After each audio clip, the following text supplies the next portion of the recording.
Daf Yomi tells us we finished the chapter called Ezehu Neshech, which is all about interest. And in finishing that chapter, the Talmud ends with the teaching that interest, that there's a prohibition against interest, but that doesn't just apply to money, but also applies to actions that we take. So the Talmud says that if there's a person who you never greeted beforehand, but now you give them an excessive greeting because they lent you money, that could be a form of interest, and actually that's prohibited. So meaning to say that if the guy lends you, let's say $200, and now you go out of your way and say, "Hello there, how are you? How's the family? How's it going?" That's a form of interest and prohibited. Of course, you have to go everything in moderation. So maybe it's just excessive greetings. But then I was thinking to my mind like this. I was thinking, well, there's like 7 or 8 billion people in the world. And what the Talmud is saying is that every time you greet somebody, it's actually value. You're adding value. So it's like a form of currency, the greeting. So then I'm thinking, I'm a mega billionaire. If there's 8 billion people in the world and all I have to do is greet them and that's worth value, then I basically have the potential for billions and billions of dollars because I could greet all of them every single day, sending out messages, smiling.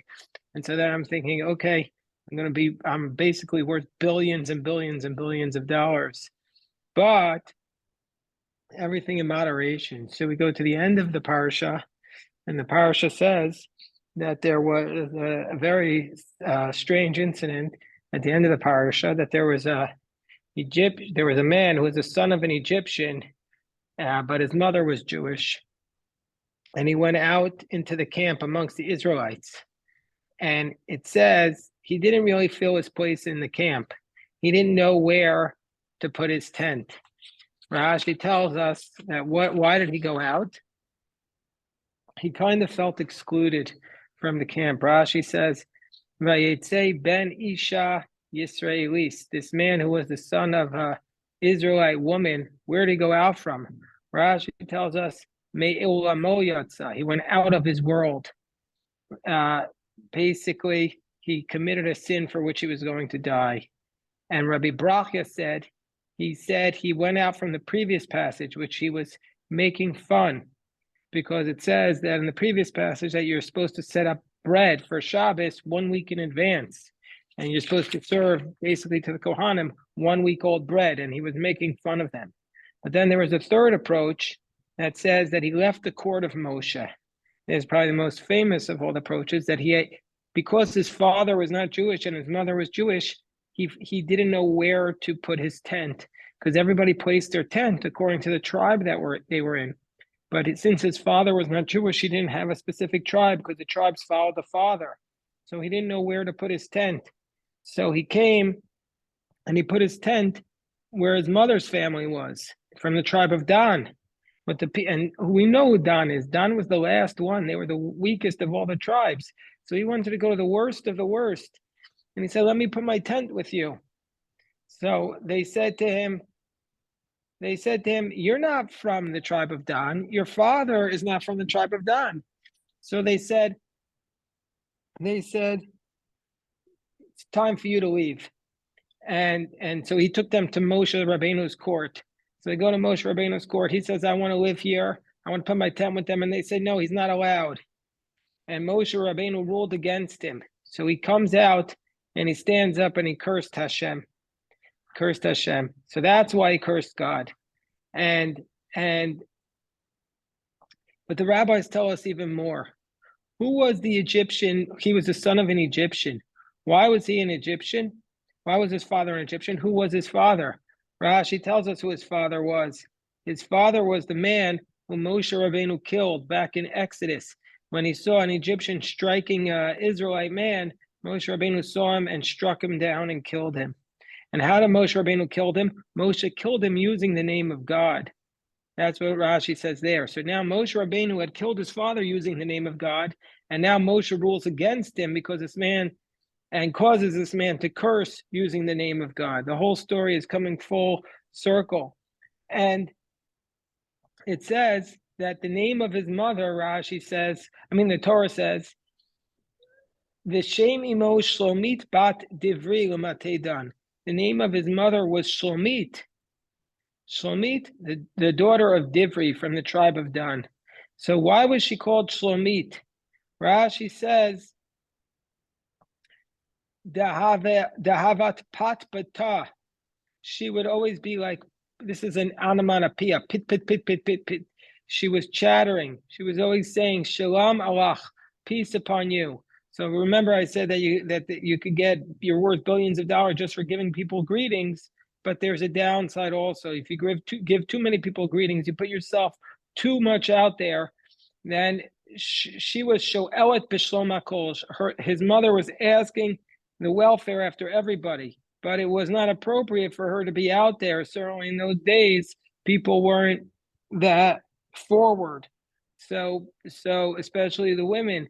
And so therefore she was a person who was too outgoing. She wasn't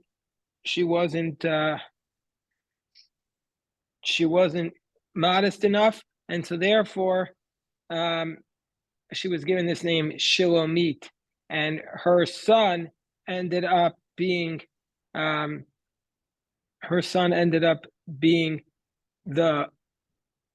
offspring of this Egyptian man who she had an adulterous relationship with. And as a result of this, in the Rashi and Exodus, it makes it sound like her relationship with the Egyptian man was not consensual, but here it makes it sound like it was a consensual relationship that she had with this Egyptian man. And so therefore, this person, this offspring, had no place to put his tent. He had no place to pitch his tent, and so therefore he was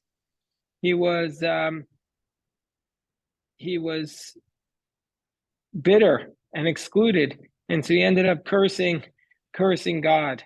When people feel excluded, they end up cursing God. Anyway, I just wanted to show you this because this was the flip side of the story I told from the daf, where the story from the daf was how the more you greet, the value you're adding. But the problem is everything in moderation. You're not supposed to go around greeting everybody. And sometimes, especially, the context of who you are and how you greet, that could cause problems. But let's just 1 second before we go back to the beginning. I wanted to hold on 1 second. Hold on 1 second. Here we go.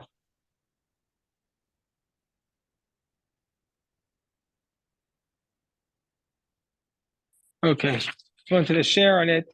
We have a couple of we have a teaching here from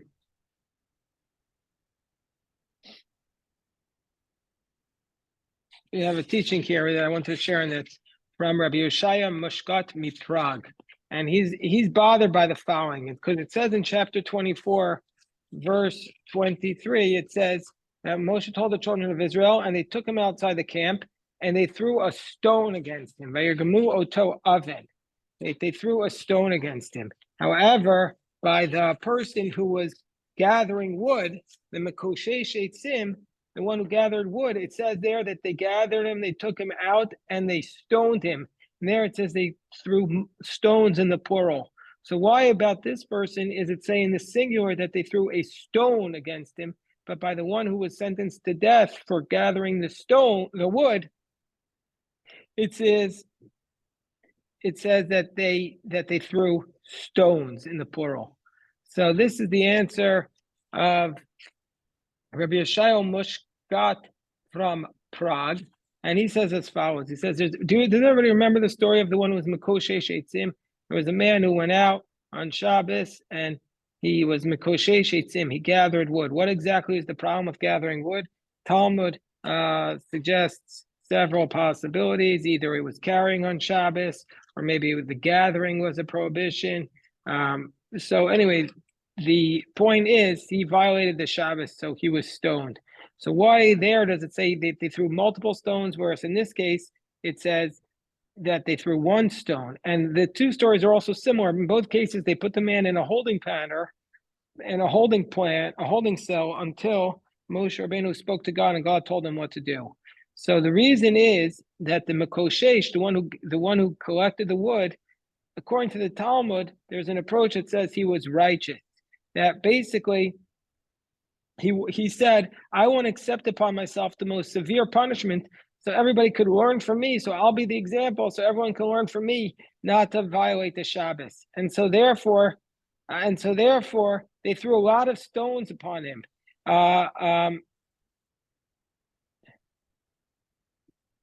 But so therefore they threw a lot of stones upon him. Why? Different stones from different sides. And some of them that participated were they were thrown with a heavy heart just because God commanded it. But they knew that he was really good and they knew he was righteous.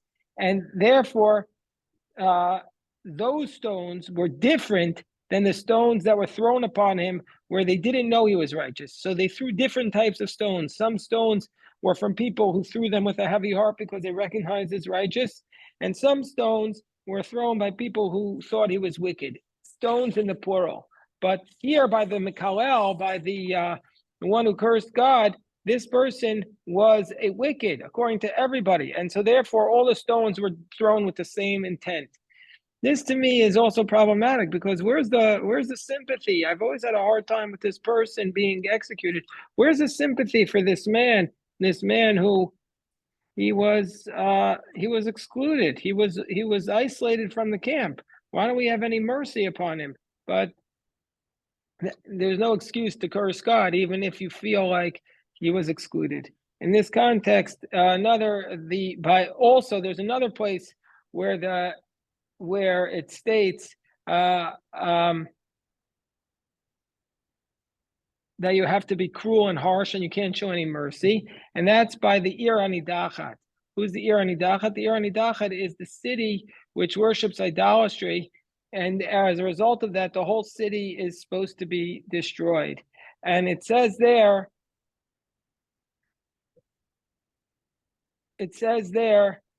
that the Bnei Israel, by the Ir Anidachat, we also have to show harshness. I just want to share one more thing from the Meshech Chachma, and then we'll take your question. Meshech Chachma, it says, Vayetze ben Isha Yisraelis. And so the man who was the son of an Israelite woman. And where did he come out from? So I had shared with you the approach that Rashi said. Rashi gave multiple reasons.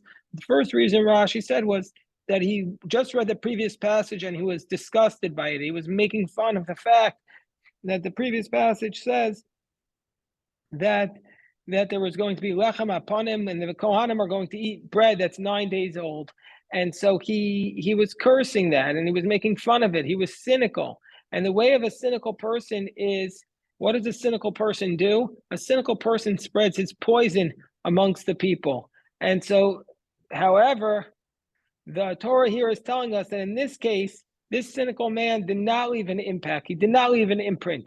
The Bnei Israel did those mitzvos just like God commanded. And so therefore they did those mitzvos of the candles and the showbread. And in this case, his impact was limited. So that's the idea. And perhaps why he was judged so harshly, not only for cursing God, but because he was spreading his cynicism into the camp. The cynicism is one of the most dangerous things. Obviously, a healthy dose of cynicism is sometimes needed, but you see this just disbelief, which is something that's spreading throughout our world now. People who just don't believe like basic things. The cynicism is very, very, very dangerous to society. Okay, well, we have a question here from April or Bruce. Okay, so we'll go back to the beginning of the portion, and the beginning of the portion we just start. I want to share I have so many Hasidic interpretations of it. So the first is, it says in the opening verse, Vayomer Hashem al Moshe, God said to Moshe, Emor al Kohanim, say to the Kohanim, the children of Aaron, V'amar Talem, and speak to them, Nefesh le'itama b'yamav, to the nefesh, to a soul, you're not allowed to come to me. This is the idea that a Kohen is not allowed to come in contact with a dead body. Hold on. Okay, so the big problem with this first verse that the commentaries discuss is, why does it say Emor ve'amarta, say to the Kohanim and say to them. So the double expression. On top of that, we have the question, why is it that a Kohen is not allowed to come in contact with a dead body? So these are some of the basic questions. So first of all, we have to understand what is the responsibility of the Kohen. Now, many of us assume that the Kohen's responsibility was simply as a functionary, maybe like Queen of England, just like basically have these ceremonial responsibilities to bless the people, to bring the sacrifices, but that was it. But the reality is that if you look through the Bible, the Kohen was more than just somebody who had a bureaucratic job. The Kohen was supposed to be a spiritual teacher, like a rabbi. They didn't have rabbis in those days. They had Kohanim whose job it was to teach. And the reason why we know this is because what was the Kohen supposed to be doing? Working in the temple, he only worked in the temple 2 weeks a year. So what did he do the other 52 weeks a year? He wasn't working the land because he didn't have land. He didn't have an inheritance. So his job was to be the ministering to the spiritual needs of the people. So let's now go to the interpretations. Emor al Kohanim b'nei Aaron. Speak to the children of Aaron. Says Reb Dov Ber, the Maggid of Mezrich. Who's the Maggid of Mezrich? Just as everybody is aware, the Hasidic movement was founded by the Baal Shem Tov, and the Baal Shem Tov's primary student was the Maggid of Mezrich. And the Maggid of Mezrich was the teacher of Reb Elimelech. So Maggid of Mezrich was Reb Elimelech's teacher. So the Maggid of Mezrich says, speak to the Kohanim. They are the ones whose job it was to rebuke the people, to give the people words of rebuke and to try to help them repent. That is the job of the Kohanim, the children of Aaron. So, and the Kohen, and the Torah says to all of them, "V'nefesh lo yitama be'amav." So why is the Torah telling the Kohen that he cannot become tameh amongst his people? Tameh means impure. So we had translated it as becoming in contact with the dead body, but really it means do not become impure. So it says the Maggid of Mezrich, and you have to understand, this is the Maggid of Mezrich was basically the he's really, some have suggested that since the Baal Shem Tov left behind almost nothing written, we have almost no written record of the founder of Hasidic movement. The really first written record comes from most of the Maggid's teachings. And so therefore, the Maggid was really in many ways the one whose job it was to spread Hasidic movement. So we have to read his statement as almost a reaction, the commentary on the rabbis of his generation, who he was working counterculture against his rabbis. The Baal Shem Tov and the Hasidic movement started as a reform of against the rabbinic movement. So he says that the Kohen's job was to be somebody whose job it was to be a leader, like a rabbi amongst the people. And the Torah says, do not become tameh amongst his people. What does that mean? When he stands up and rebukes his people, he has to be careful, exceedingly careful, that he does not become impure in his own soul, in arrogance, or in his own for his own needs. So what the Maggid of Mezrich says is that he takes a going back to this comment, how does it make it relevant? He made it relevant to himself. He said the person who's the religious leader has to be exceedingly careful not to become corrupt. That's how he understands it. He understands that this is a teaching that the religious leader should not become corrupt, because it's very, very easy when you're the leader of the people that you become arrogant or start to believe your own press releases and stuff, and so therefore you become corrupt. And so that's what he's saying, that this was a special teaching to the Kohanim, that they not become arrogant because of their spiritual responsibilities. which is a very powerful idea, very, very powerful idea. Because otherwise we have to understand what was the problem. What would be the problem with the Kohen becoming Tameh? Why couldn't the Kohen touch a dead body? The Torah never tells us that. Doesn't tell us why.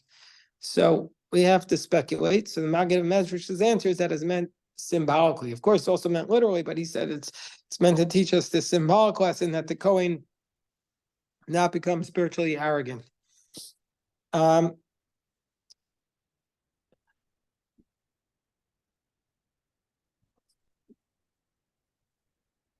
Another answer, different answer, was given by Rabbi Leibish of Harif. Rabbi Leibish of Harif, he says as follows. He says the holiness of the Kohanim, its source comes from the fact that they are the seed of Aaron. A person can only become a Kohen. A Kohen is a male descendant of Aaron. You have to be a male descendant of Aaron. That's why you can trace if a person is a biological descendant of Aaron through the appearance of the Y chromosome marker on their genetic makeup. So he says the holiness of the Kohanim, the source is that they're from the seed of Aaron. But it's not enough for him to have this extra lineage that he comes from Aaron. There is a need to have not only being a descendant of Aaron, but he needs to have his own qualifications as well. That's why it says the verse, say to the Kohanim, the sons of Aaron. So meaning to say, it's not enough that they are the sons of Aaron. Amarta alehem, meaning to say, you need to speak to them, to say to them, it's your responsibility to go to a higher level. On the basis of your own merits. Emor al Kohanim b'nei Aaron, you say to the children of the Kohanim who are the children of Aaron, but say to them, that's not enough. You need to be holier. And Amar Ta'aleim, say to them that you on your own have to achieve these spiritual heights. Meaning to say, don't rest on the fact that where you come from, you have this responsibility. We see from here another idea that the Hasidic masters, at least at the start of the Hasidic masters, they were not impressed with certain things that the preceding generations of rabbis were impressed with.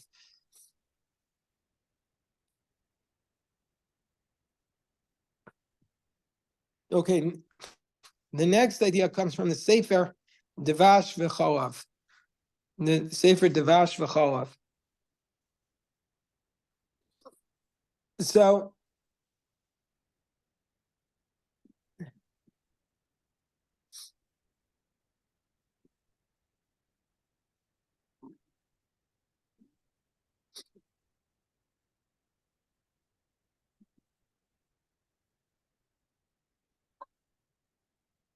okay. I'm just trying to figure out the best way to teach this idea, but okay, it's a very powerful idea. A very, very powerful idea, which we saw last week in Daf Yomi also. This is a really, really important idea. He says, Emor el Kohanim, say to the Kohanim that the idea here is Emor el Kohanim va'amarta alehem. What you're trying to teach the Kohanim is how to speak, that the manner in which you speak is so important. Va'amarta alehem is that the words that they say cannot become tameh, that the Kohen's words have to be pure. Meaning to say, we might have thought, let me just say it in a positive way. Let me just say it as a background and then we'll read it. The Lubavitcher Rebbe, for example, I've shared this several times. He said everything we say has to be said in a positive manner. So don't say, for example, the deadline, because that's dead. Instead, say due date, meaning to say you put something into a positive expression. So he says, so this idea here is said by the Sefer Dvash V'Cholav. He says the same thing. Imrot Hashem, Imrot Tahorot. That the words of God have to be Tahor. We find that Hashem once uprooted 8 letters from the Torah, rather not to say something disgusting. meaning, or to say something inappropriate. So instead of saying the animals that are the treif animals, it says the animals that are not pure.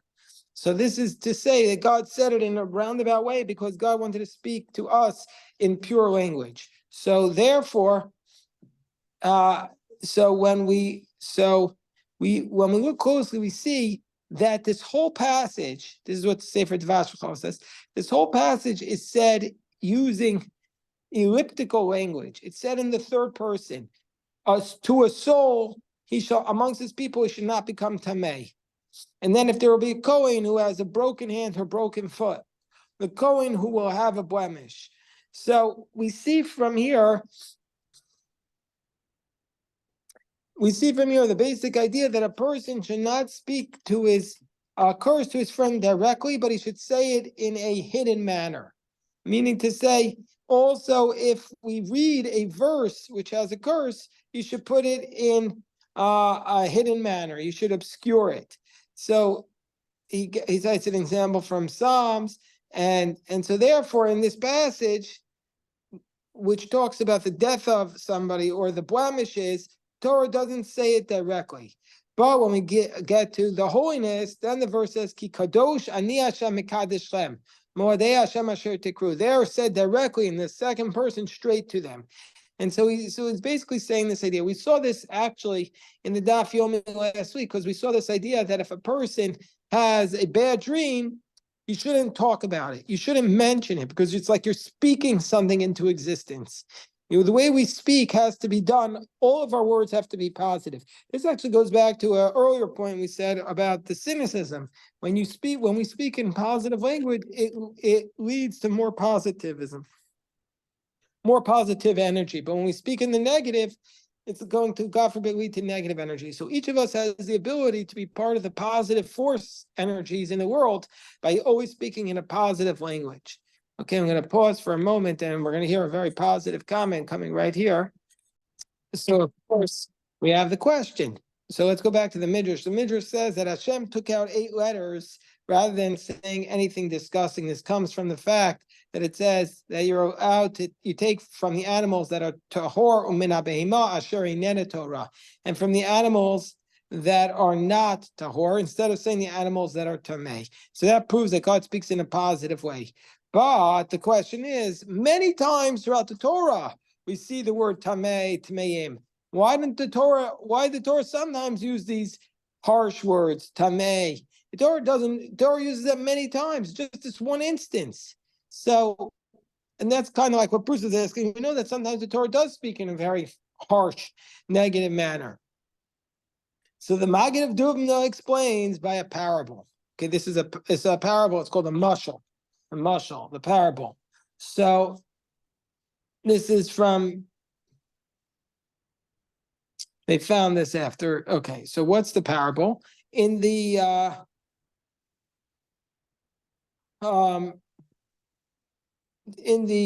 basically there was a neighborhood of the rabbi of the city, and in his neighborhood there lived a guy who was a vulgar man, a boorish man, but as sometimes once in a while happens, even though he was vulgar and boorish, he made a lot of money. He was lucky in business. He was successful in business. So the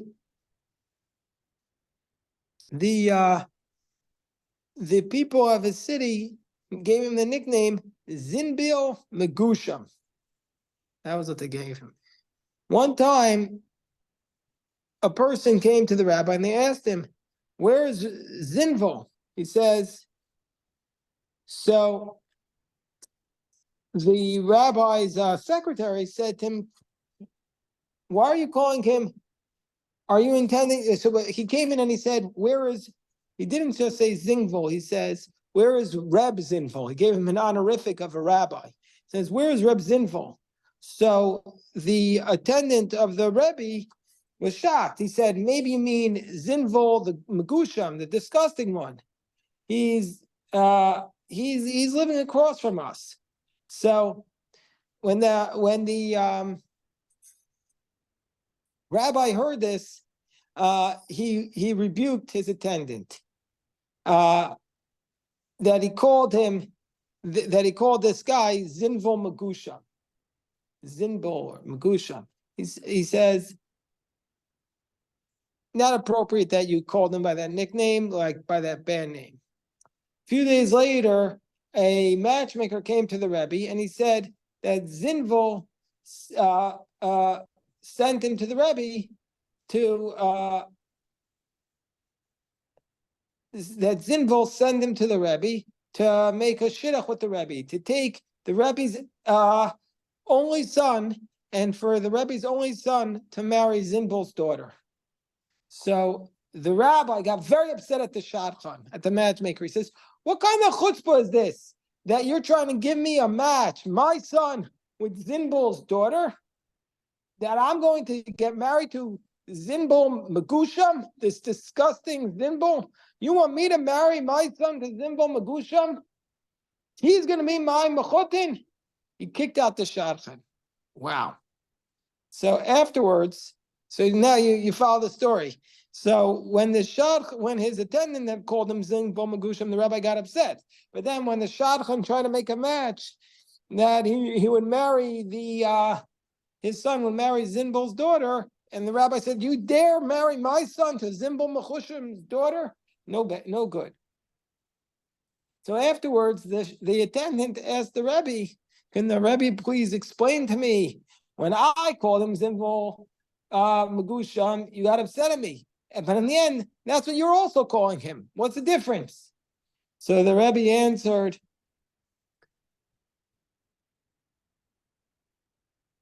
he said, when just a regular Jew asked about him, and the question had no relationship to me whatsoever, then there was no reason for me to insult him, to talk about him in this manner. But when he had the chutzpah to come along and try to make a shidduch between me and him, then I need to explain to him why I was so upset. And then that this person is not appropriate to be my mechutin. And so the parable is when, by the way, so where were the animals called not tahor? That's when he was bringing them into the ark. And so therefore, really it doesn't really matter which animal is kosher and which is tahor, which is tameh.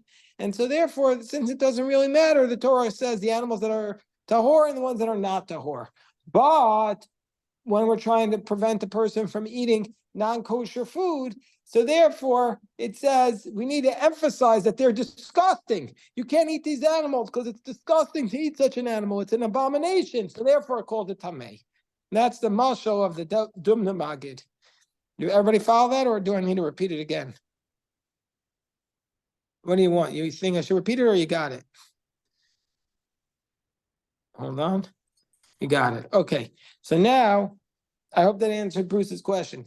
So basically, sometimes we will we'll have to use this type of language, but that's because Hashem is trying to emphasize to us that we should stay away from those things. But when it's something that is really not directly relevant to us, we're not trying to force ourselves to stay away, then we should speak in a positive language. But of course, sometimes we need to speak in a negative, using these tones. So,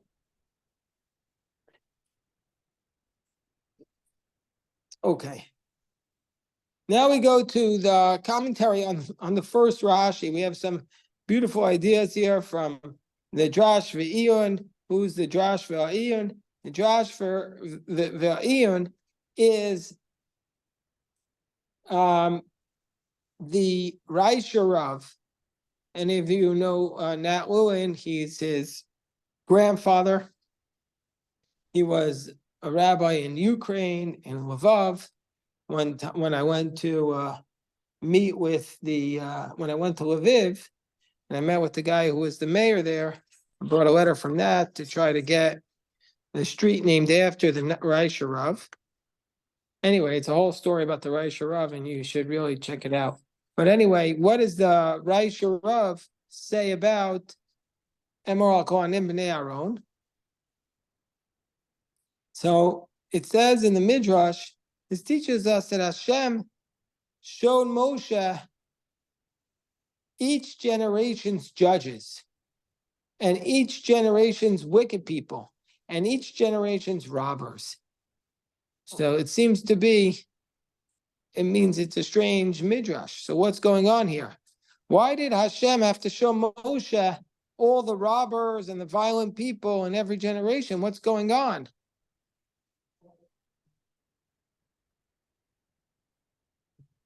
So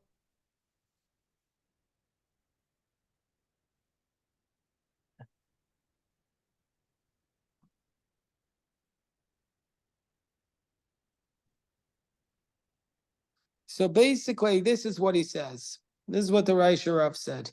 Reish Rav, very powerful. He says, why does Hashem need to show who's the wicked people of every generation to Moshe? So he tells us because the sins of each generation are looked at differently.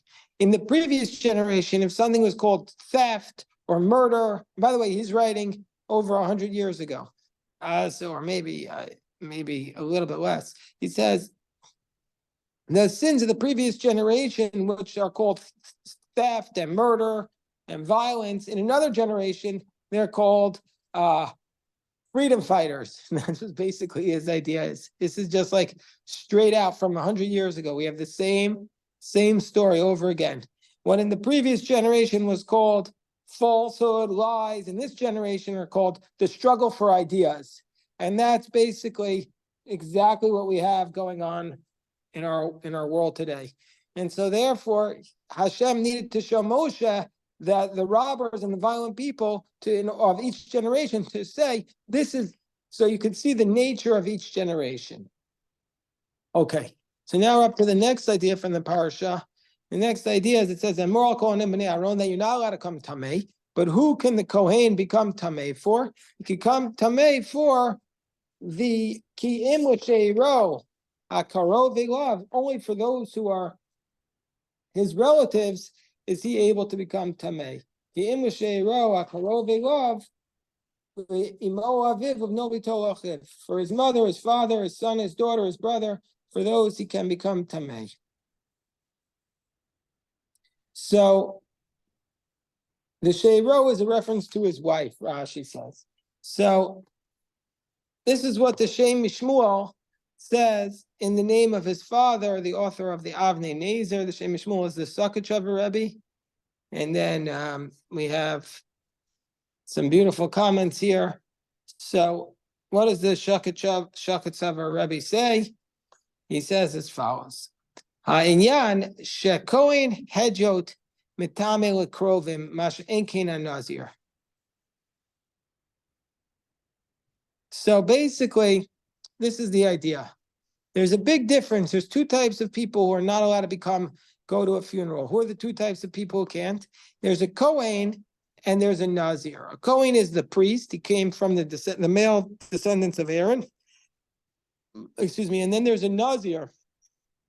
The Nazir is the one who takes upon himself a vow not to drink wine or cut his hair.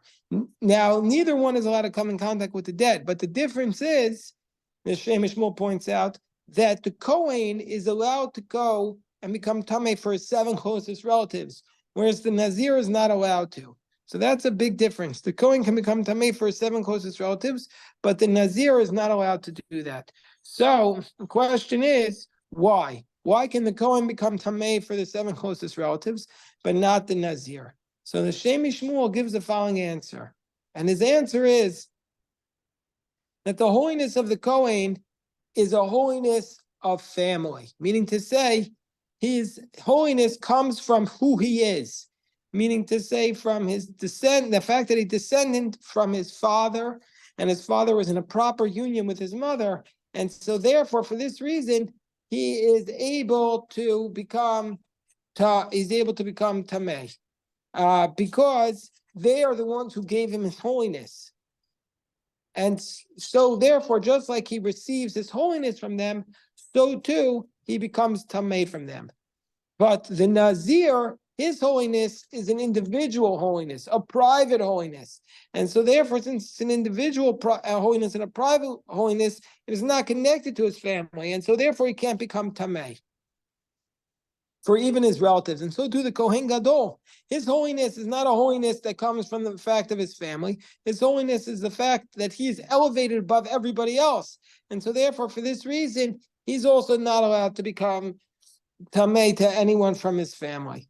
So, okay, that's the idea of Shem Mishmuel. I'm going to share one more idea here. This is from the rabbi whose name is Rabbi Yaakov Gesundheit. He was the chief rabbi of Warsaw, the Av Bezdin, no, the head of the Bezdin of Warsaw. You imagine what kind of Torah scholar he must have been to be the head rabbi of the rabbinical court of Warsaw. So he says, why in this verse does it say he's only allowed to become tamei for his mother and his father and his son and his daughter and his brother? Why does the mother come before the father? So he says,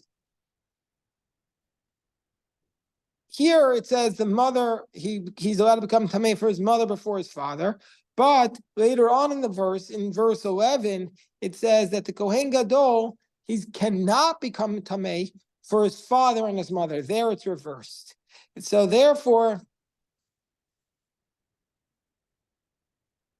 so what's the reasoning? So his explanation is, this is a little bit of an interesting thing. He says the Kohen Gadol, how did they pick the Kohen Gadol? The high priest was picked because he got the inheritance from the father, because most of the time he inherited it from his father. And so therefore, it's almost impossible that his mother will die first, because he's going to get it when his father dies. And so therefore it's going to say for his father and his mother, he could become tamei. And so therefore, as long as his father is alive, he can't become the Kohen Gadol. If his mother died first, then he would become tamei for her as a Kohen Hedjot. Only if his father died first and he's appointed the Kohen Gadol, then he would not become tamei. And so therefore it says the father and the mother. That's why it makes sense what we learned about in the Gemara in Makos, that what was the job of the Kohen Gadol's mother? Her job was to give food to all the accidental murderers who were imprisoned, because they were praying for their release came when the Kohen Gadol died. And so therefore they would bring them food so that they wouldn't pray that their children will die. Why were the fathers not bringing food? Because the fathers had died, because that's how he got his job, when his father died. So therefore just the mothers were bringing the food and not the fathers. Anyway, all this should be, we're studying all today for Zecher Nishmas 5 Ochayim.